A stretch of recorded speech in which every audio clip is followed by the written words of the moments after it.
Lakers Nation. If you're frustrated, if you're tired of watching this team struggle with the same holes year after year, you're not alone. We get it. You've waited through trade deadlines, off-seasons, and countless, almost, moves. But what if I told you that a subtle shift is happening behind the scenes right now, one that most fans are sleeping on? In this video, we're going to dive into what might be the Lakers' most strategic move of the summer. It doesn't come with fireworks. It doesn't involve a blockbuster. But it could reshape this team in a way nobody's expecting. Before we get started, make sure you hit that like button, subscribe to the channel, and turn on notifications so you don't miss the latest updates on your Lakers. This is the kind of quiet news that often flies under the radar, until it explodes. Let's break it down.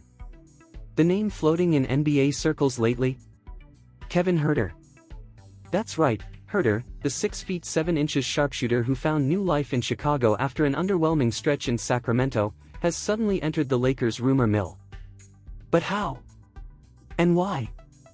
Well, CBS Sports dropped a nugget that deserves serious attention.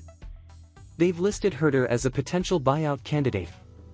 Now, this isn't just speculation. The Chicago Bulls, his current team, are in a bit of a logjam when it comes to their backcourt. They've got too many guards: Kobe White, Ayo Dosunmu, Kobe White, and now Josh Giddey. And let's not forget the financials. Giddey will need to get paid, and the Bulls' cap sheet is already bloated. That's where Huerter comes in. He's on a reasonable contract, but he's become more of a luxury than a necessity for Chicago. And in a league where teams are preparing for the second apron like it's the plague, every dollar matters. It's not confirmed yet, and let's be honest, conflicting reports are swirling, but Kevin Huerter might be on the buyout path if no suitable trade materializes. Now, here's where the Lakers come in. LA is clearly not done tinkering. They know they need more shooting. And even though names like Buddy Hield and Klay Thompson are no longer on the board, Huerter offers something the current roster desperately lacks: consistent floor spacing. And here's the best part: the Lakers wouldn't even need to break the bank to bring him in.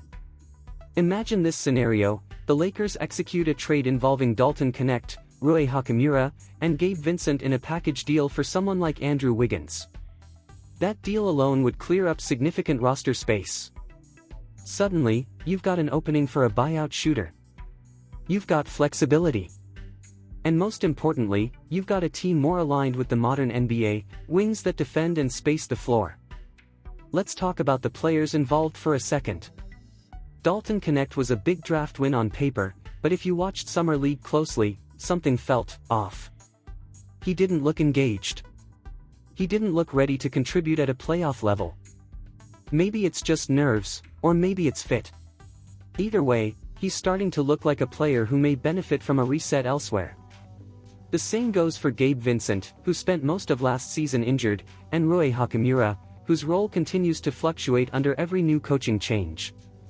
Moving those pieces might feel risky, especially Knecht, given the hype, but that's the kind of risk smart teams take to reshape the margins. And margins are where championships are won now. Now, back to Huerter. He's not a perfect player. Let's be real, his defense isn't going to remind anyone of Drew Holiday. His career defensive rating hovers around 116.6, not abysmal, but not good either.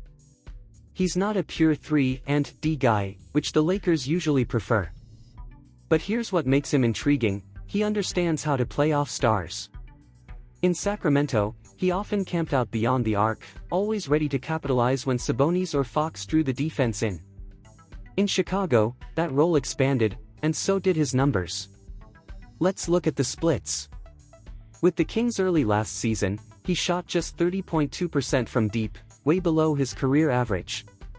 But after the trade to Chicago, he shot 37.6% from 3 on higher volume. He finished his stint there averaging 13.2 points, 3.3 rebounds, and 3.2 assists per game. That's a solid contributor, especially for a bench role. And here's the overlooked piece: durability. Huerter played in 69 games last season. He's regularly been available for 70-plus games throughout his career. In a league where availability has become one of the most underrated skills, that matters. Imagine this: LeBron brings the ball up, drives into the lane, collapses the defense, and kicks it out to a wide-open Huerter in the corner. Splash! Then on the next possession, it's Anthony Davis drawing a double in the post, same result. That's how you relieve pressure from your stars. That's how you extend their primes.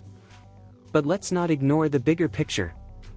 Adding Huerter only works if it's part of a broader roster reconfiguration. The Lakers can't just throw shooters onto the floor without addressing defense. That's why a trade for someone like Andrew Wiggins or Matisse Thybulle makes so much sense. Those guys are elite defenders. They bring toughness. They cover Huerter's flaws. And in turn, he covers theirs, spacing the floor and giving LeBron, Reeves, and AD more room to operate. Huerter turns 27 this month. He's entering his prime. And the Lakers, even in this awkward transition era, still have a 2-year window with LeBron James. That window demands urgency.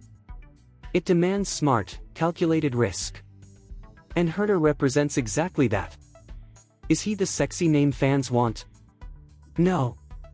But championship rosters aren't always built with big splashes. Sometimes they're built with subtle additions: the Bruce Browns, the Malik Monks, the Alex Carusos of the world, guys who might not grab headlines but show up in the playoffs when it matters most. If the Lakers can clear the right pieces, stay under the second apron, and pick up someone like Kevin Huerter on the buyout market, it's a win. A quiet, strategic, meaningful win. The kind of move that doesn't lead first take, but might just win you a playoff game in May. And if that comes along with a stronger defensive wing like Wiggins or Thybulle, then suddenly, this team looks a lot more dangerous. So, Lakers Nation, here's the question: is this the kind of move you're hoping for? Or do you think the team should hold out for a bigger trade? Let us know in the comments below. Should the Lakers pursue Huerter if he hits the buyout market? And what's the most important piece this team still needs? Don't forget to like the video, subscribe to the channel, and turn on notifications so you never miss a rumor, a breakdown, or a surprise deal that could turn the Lakers' season around. Because sometimes, the moves that go unnoticed are the ones that matter most. Here's a crucial insight for you: diving into financial education can significantly elevate your quality of life. In the realm of finance, take the time to explore bonds and stocks, with a special emphasis on real estate investment trusts, REITs. These investments have the potential to generate passive income. Approach this journey with diligence and opt for reputable investment brokerages globally. By doing so, you'll be laying a solid foundation for a more secure and prosperous future.